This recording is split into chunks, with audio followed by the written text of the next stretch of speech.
스타벅스의 커피 가격이 2014년 7월 이후 처음으로 인상된다고 합니다.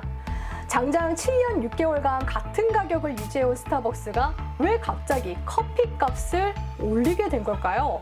금값이 되고 있는 커피값, 차라리 커피값 조금 아껴서 커피 원두에 투자해보는 건 어떨까요? 영상 시작하기 전에 구독과 좋아요 한 번씩 꾹 눌러주시고요. 오늘의 강의 시작해보도록 하겠습니다.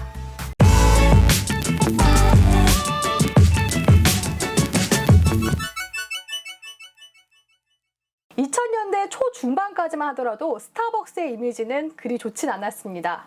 한국의 스타벅스 커피값이 다른 나라에 비해 더 높다는 것에서 촉발된 것인데요. 당시 인터넷 커뮤니티에서는 스타벅스 커피를 마시는 젊은 여자를 된장녀라고 폄하하는 용어가 생기기도 했습니다. 하지만 그럼에도 불구하고 스타벅스 코리아는 국내 진출 22년 만에 전국에 1,600여 개의 매장을 보유하며 대표 커피 브랜드로 성장하게 되었죠. 이번에 스타벅스가 커피값을 올리기로 결정한 것은 전 세계적으로 원두 공급망에 차질이 생기면서 불가피하게 인상이 될 수밖에 없었는데요. 최근 음식료품 물가 상승으로 점심밥값이 평균 10,000원대로 오른 것은 물론이요. 커피 한 잔에 4,000~5,000원 하다 보니 직장인들은 점심 한 끼에 2만 원 가까운 비용이 들게 됐습니다. 이제는 밥값보다는 커피값을 더 걱정해야 된다는 불만의 소리가 나오고 있는 상황이죠. 그렇다면 왜 원두 공급망에 문제가 생기게 된 걸까요? 바로 이상기후 현상 때문입니다. 지난해 잇따라 발생한 이상기후로 인해 각종 작물에 피해가 가게 되었는데요.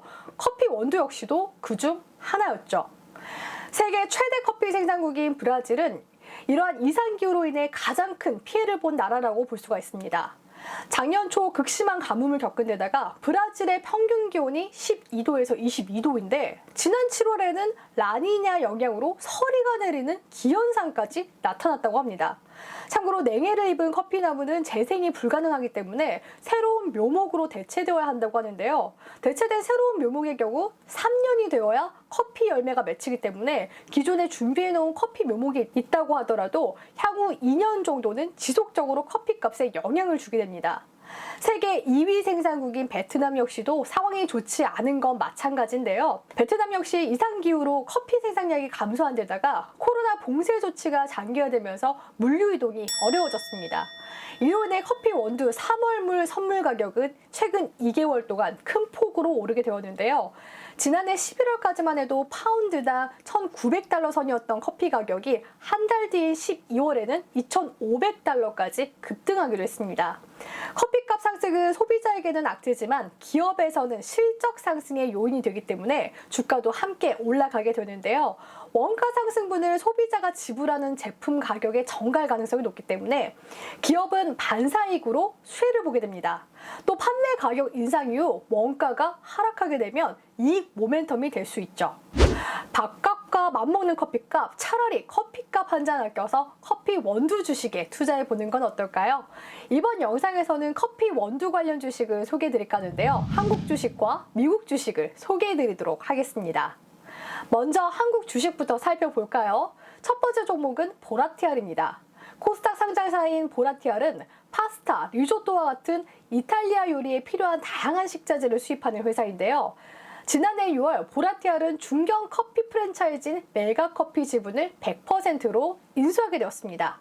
보라티알이 인수한 메가커피는 2015년도에 설립한 회사로 1리터에 3,000원인 메가리카노가 인기를 끌면서 빠르게 가맹점 수를 늘려갔는데요.